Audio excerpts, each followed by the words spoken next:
A reading with a psychic needs to be very specific.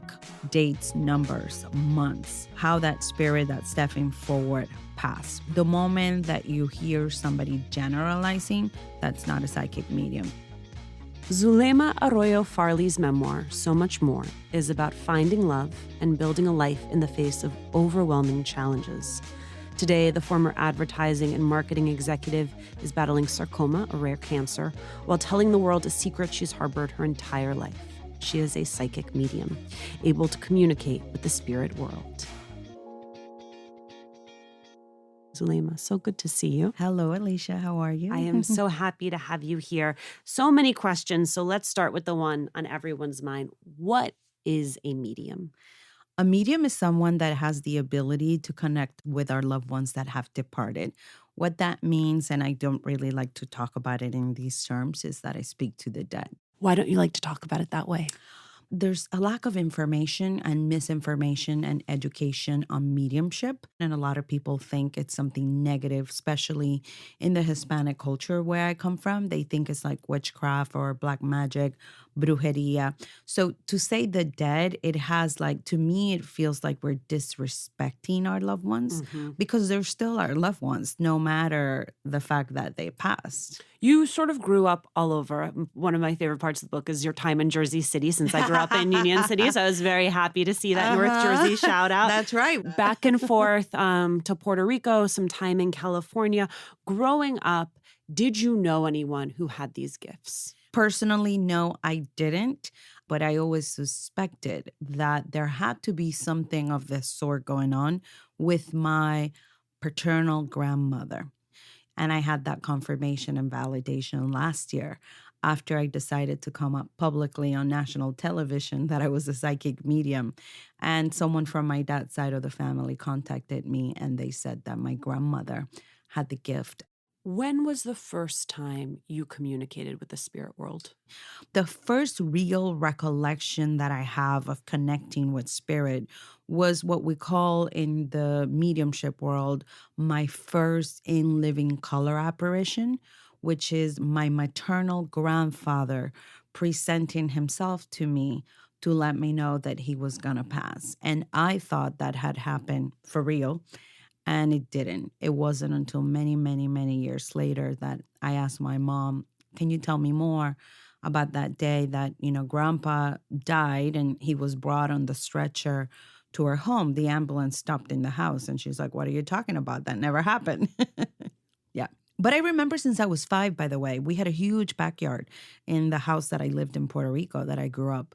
And I had a swing and I had a roundabout. And I always remember, like, when I say scene, it's silhouettes and shadows. It's not like full color, like I'm seeing you, or like I saw my grandfather, or I've seen other people later on in my life.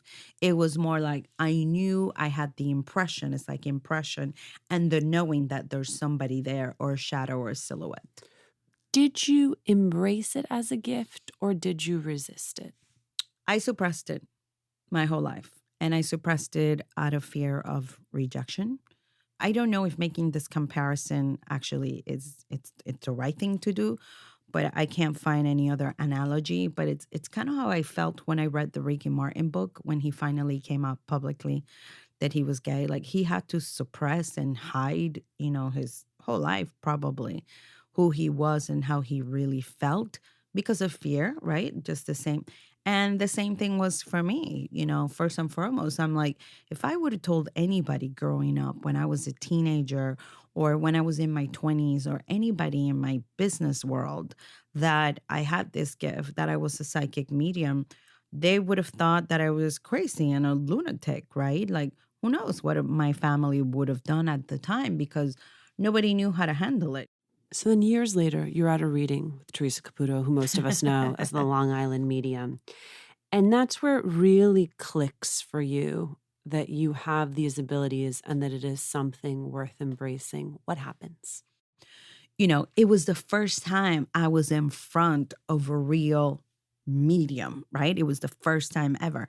And I was like, OMG, I can't believe that I'm hearing and I'm seeing exactly what she's saying.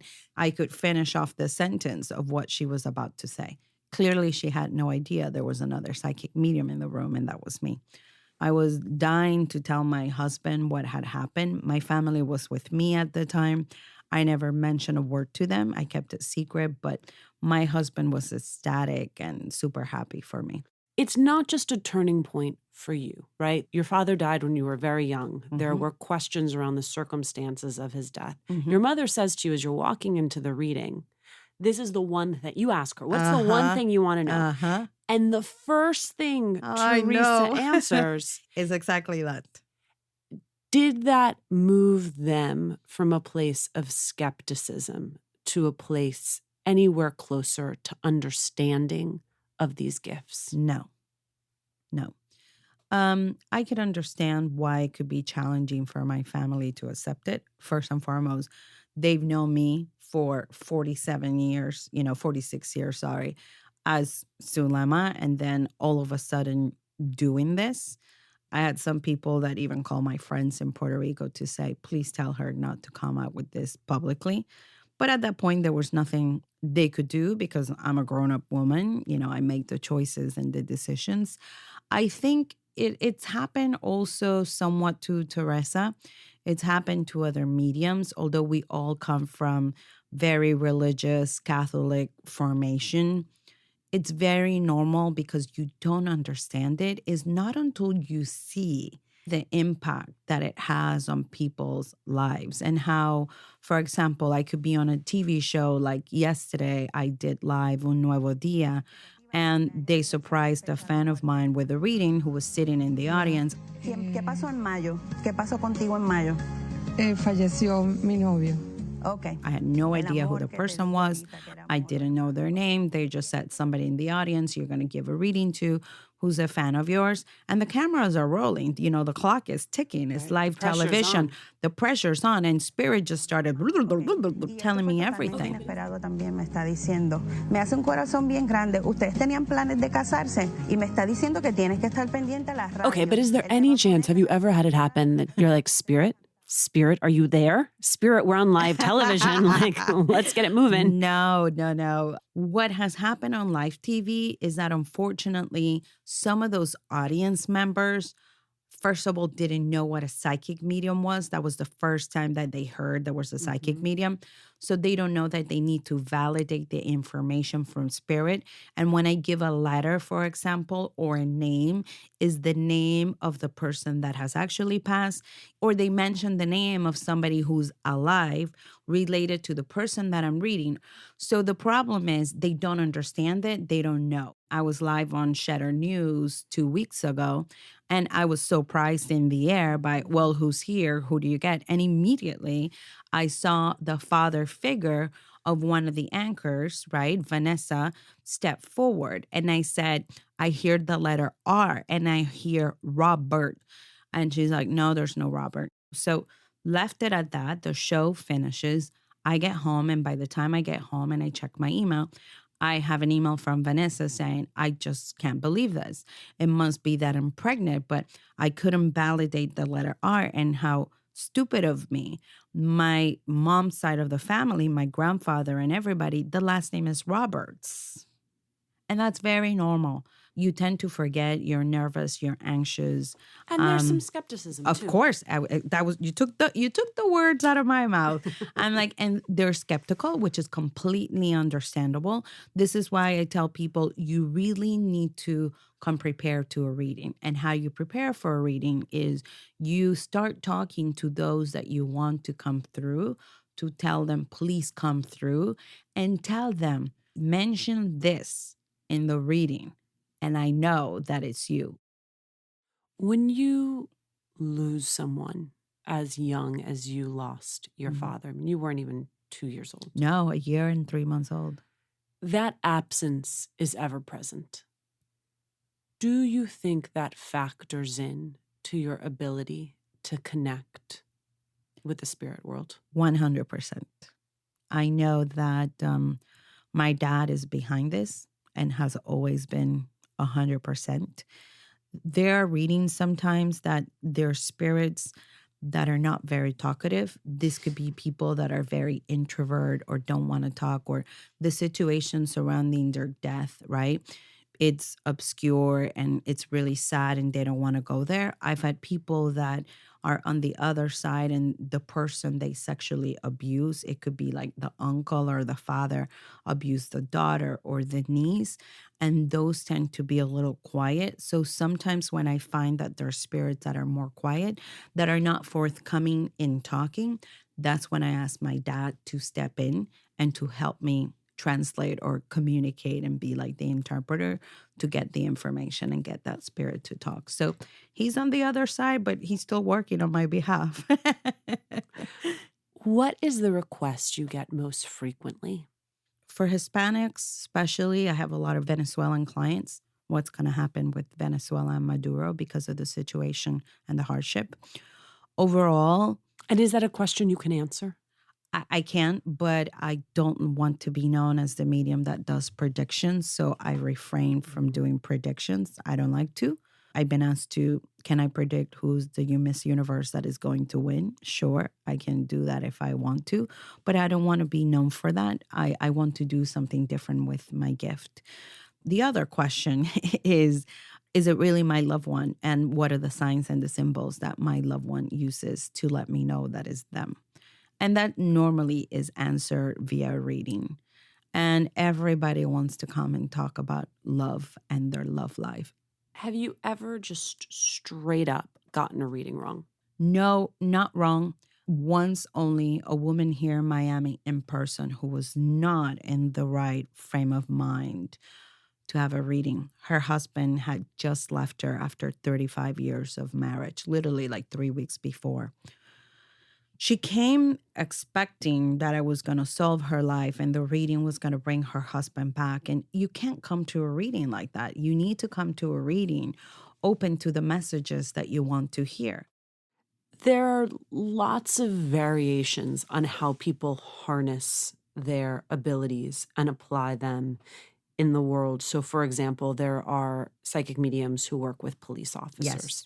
Is that something you think is legit, is interesting? Is it something you would ever want to do? It is completely legit. The show, The Medium, Alison Dubois, she's a medium. Thank you for knowing my reference point there.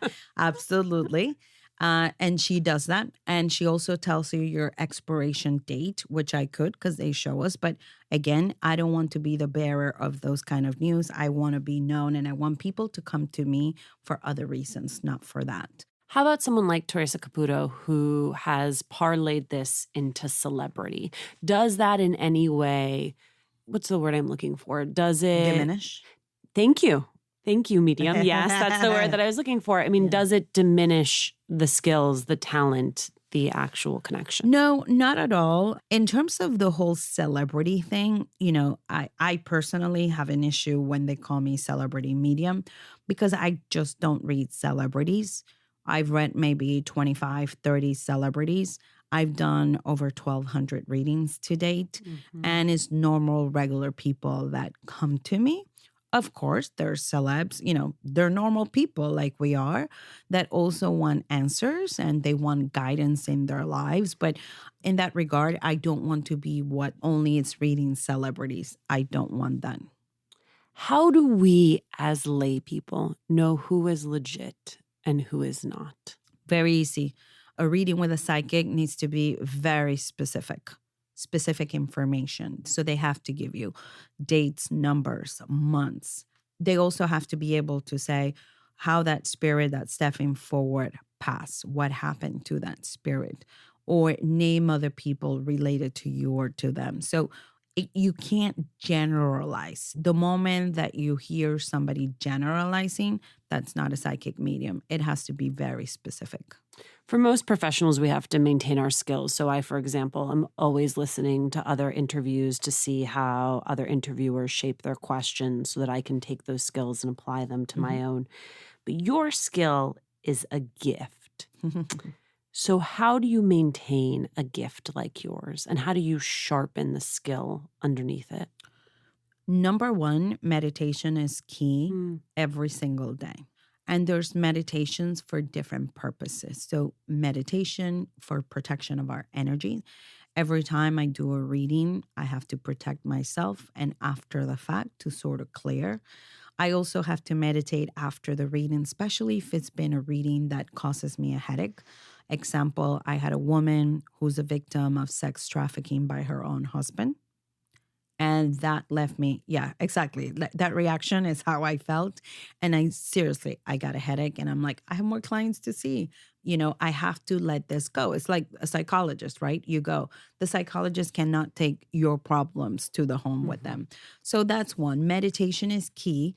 And two, we continuously learn from our spiritual teachers. So I have a spiritual teacher who's Teresa Caputo's, Marianne the Medium also.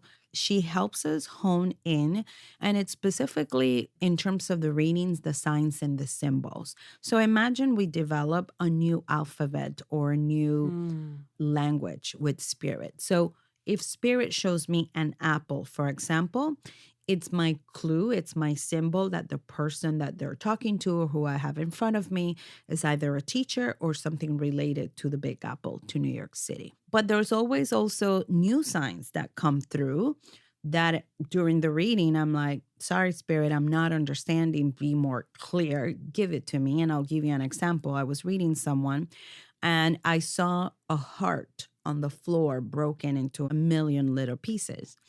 And I didn't understand the sign. I kept telling the person, something happened to your heart, but it's not a heart attack. It's not like a cardiac arrest. Like, it's not like you died from it, but something happened to your heart and I can't see it. And a few minutes later, his grandmother tells me that, and this is the reason why he came to a reading, his youngest son is not from him because his wife was unfaithful to him while he was on a trip and she got pregnant from this man who happens to be a friend of them. And this is why. So the symbol was his heart was broken into a million little pieces. So I learned from that day that if they ever show me that sign again, that person has gone through a similar experience. You were diagnosed with sarcoma, which followed a long line of health challenges. Sarcoma, a form of cancer, very rare form. Did you have any premonition that you were sick? Yes, I did. I knew I had cancer probably a year and a half before it was diagnosed. I didn't feel well. I knew there was something going on in my body. I was very tired. Something didn't make sense because I was really skinny. I was like 110 pounds. And I don't know why I had the sense and the feeling that I had cancer. Part of your mission in this life is also to draw attention to sarcoma, the cancer that you have, an orphan cancer, because so few people have it. What is sarcoma? How does one know if they have it? Sarcoma is considered rare and orphan. It's a type of cancer because it doesn't have drugs, so specifically targeted chemotherapies to be treated in the United States. And the reason for that is that there's no financial incentives from the pharmaceutical companies or the government to develop the drugs because the amount of people that suffer from the disease is considered low. It's less than 200,000 new patients a year. So what happens in the United States is a lot of people die from it because we're treated with drugs that were developed for other cancers. And these drugs were produced and developed back in the 1980s. So you're not even talking about state of the art, the latest trial, the latest things. And, that's a whole nother topic. But just so that you know, sarcoma can grow anywhere in your body.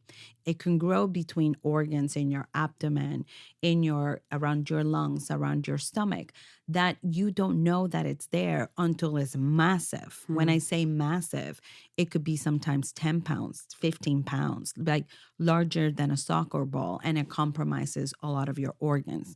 In my case specifically, and this is 80% of the cases, we are all misdiagnosed or victims of malpractice because the regular doctors, they're not oncologists, they're your primary care physician, then your orthopedic surgeon that don't treat cancer. They think it's benign and they open up the people, like they open us up and they don't tell us. They try to figure it out and they just can't. So the education has to happen amongst us individuals, right? Mhm. Like me sharing my story amongst, like senators, Congress, government level, pharmaceutical companies, and even doctors. So because I knew at least I had the connection to the Spanish speaking media, I knew that at least I could try to save lives of my own, right? Because I'm Hispanic. And little did I know that Adele was going to call me on concert and I would become a voice. Well, wait, let's back it up because you bring a poster to this Adele concert. Yes. You're jumping up and down like a schoolgirl. Yes. And Adele turns to you and invites you up on stage. I know. That was amazing. My intention, honestly, Alicia, was just to get a selfie. That's what I wanted. Never in a million years, never, I thought I'd be getting up talking about sarcoma. My name is Zulema. What cancer did you have? It's a very rare cancer. Sarcoma survivors are going to be so touched to raise awareness. The UK is actually at the forefront of this. So the moment that she put the microphone on me and asked me, "So what cancer did you have?" For a nanosecond, I froze. But immediately I was like, you know what? This is the sign that I've been asking, Spirit, if I should continue to pursue this. Because as you know, it's not easy to establish a foundation. It's not easy to talk about and get the attention of the media about something that doesn't affect a lot of people. So I knew it would be a long uphill battle to get attention around me and sarcoma. The ultimate goal of this book, by the way, is not about mediumship.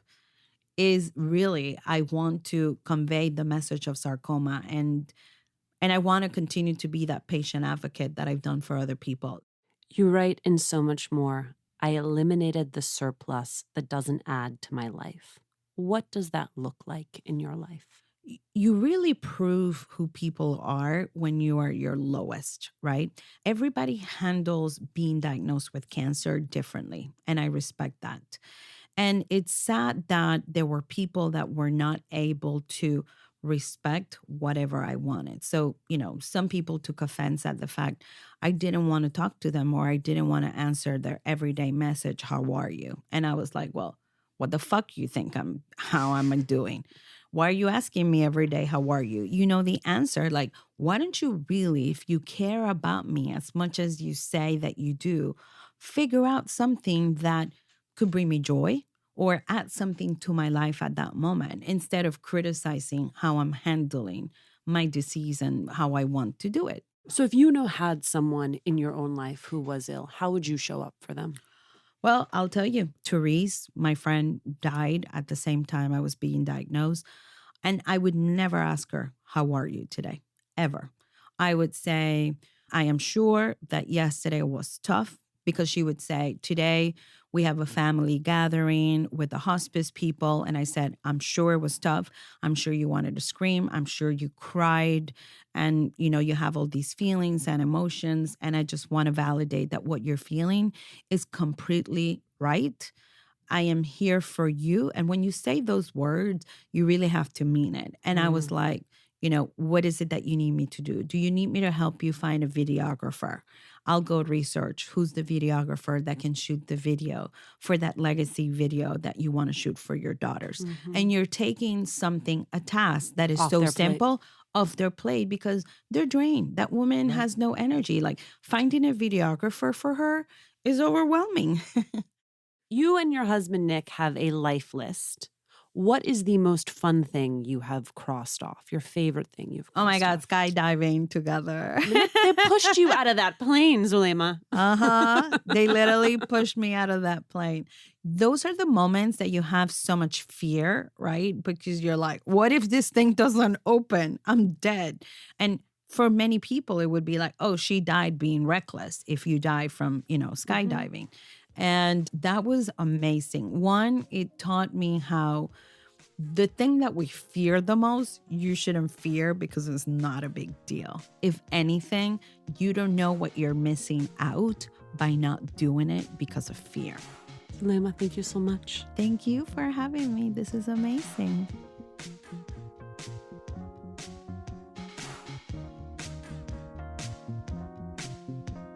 Thanks, as always, for joining us. Latina to Latina is executive produced and owned by Juleka Lantigua Williams and me. Maria Muriel is our producer. Carolina Rodriguez is our sound engineer. Emma Forbes is our assistant producer. We love hearing from you, so email us at hola@latinatolatina.com. And remember to subscribe or follow us on Radio Public, Apple Podcasts, Google Podcasts, Pandora, Spotify, or wherever you're listening. And please leave a review. It's one of the quickest ways to help us grow as a community.